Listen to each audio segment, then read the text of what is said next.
ايه ده ان شاء الله يا سلمى؟ نص كيلو بانيه وكيس عيش؟ وبعدين اعمل بيهم ايه ان شاء الله؟ ما عندناش لا رز ولا مكرونه على فكره. هو مش انا قايله لك تشتري طلبات؟ ايه دول؟ هعمل ايه بدول يعني؟ وريني بقى هتعملي بيهم ايه. انا هعمل لك ابو دقه اللي محدش يقول له لا. يا شيخ. ايوه، هعمل حواوشي فراخ بالدقه اللي محدش يقدر يقول له لا. الله.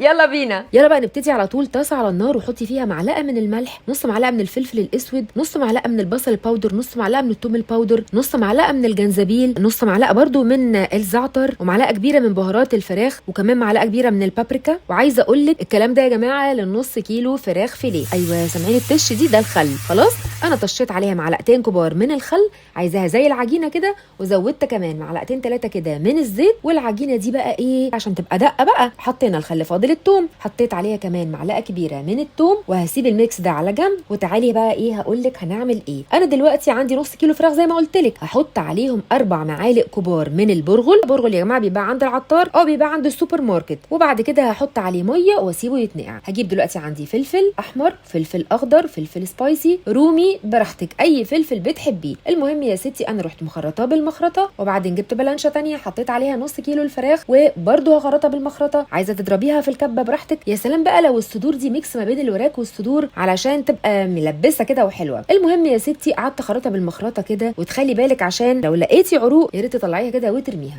قعدت اضربها بقى زي ما انتم شايفين كده لحد ما تتفرم كويس جدا جدا وتبقى ناعمه معايا. بعد كده يا ستي جبت لكل نص كيلو برده هتجيبي بصلتين متوسطين او بصلايه كبيره وتبشريهم بالمبشره. قلت الاول يعني ايه اقعد اعجن الفراخ كده كويس، وبعد كده هحط عليهم البصل اللي انا عملته والبرغل ده. بصوا نفش يا جماعه وكتر ازاي. هعصره كويس جدا من الميه بتاعته زي ما قلت لك، هم 4 معالق بس لكل نص كيلو. وهجيب بقى الميكس اللي انا عملته ده بتاع التوابل ابو خل وثوم، وهجيب الفلفل كمان ونحط كله على بعضه. يا سلام بقى على قرن سبايسي كمان، ونعجن كويس جدا جدا. لو هي صدور بس يستحسن دلوقتي تحطي معلقتين سمنه، لو هي وراك على صدور ممكن ما تحطيش. طب انا لو ما حطيتش دلوقتي يا نهله ممكن احط امتى؟ هقول لك حالا. بصوا بقى الخلطه السريه السحريه فظيعه. انا بس حبيت اعرف نص كيلو الفراخ مع كل الميكس ده هيعمل معايا كام ساندوتش، فابتديت ان انا اقسمهم. مش عارفه يا جماعه طلع معايا 6 تقريبا حاجه كده. وبعد كده يا ستي هتجيبي العيش، يا ريت يكون عيش بلدي فريش وطازه، يكون وشه ابيض كده، يكون ملحم شويه كده، ما يبقاش وشه محروق ومسود. بصراحه انا بقول بتاع العيش انا عايزه عيش حواوشي بيصغروا ويبيضوا ويبقى كده تخين شويه، ما بيبقاش كله رفيع قوي. المهم يا ستي الطبقه اللي تحطيها تبططيها كده على قد ما تقدري. بعد ما تبططيها بقى كده زي ما قلت لك جنبي سمنه بقى علشان يبقى طعمه جميل. بحطها على وش الرغيف وبحطها جوه على وش الفراخ. لو انت حاطه من الاول معلقتين سمنه كبار على الميكس بتاع الفراخ ممكن ما تحطيش دلوقتي على الوش، بس العيش كده كده لازم بنحط عليه زيت او سمنه يا جماعه. وش العيش زيت او سمنه. المهم انا مولعه الفرن على اعلى درجه حراره عندي، حاطه الشبكه في الرف الاولاني، وابتديت ان انا احط الصينيه بتاعتي في الرف الاولاني خالص. ودخل حوالي نص ساعه بس هو مسبق التسخين، بقاله حوالي 5 دقائق. حطيته على ظهره وبعد نص ساعه طلعته قلبته على وشه، ما اخدش 5-10 دقائق على وشه عشان بس وشه يبقى كريسبي. وبعد ما طلع بعض من ولادي عايزينه بالرومي بالموتزاريلا بالشيدر بالميكس، فتفتحيه وهو سخن كده، مش هندخله بقى خلاص الفرن تاني، انت هتقفلي عليه وهو سخن كده. بصي بقى مفيش دقيقتين هتلاقي كل الجبن اللي انت حطيتيها ساحت عليه. وطبعا ده اختيار يا جماعه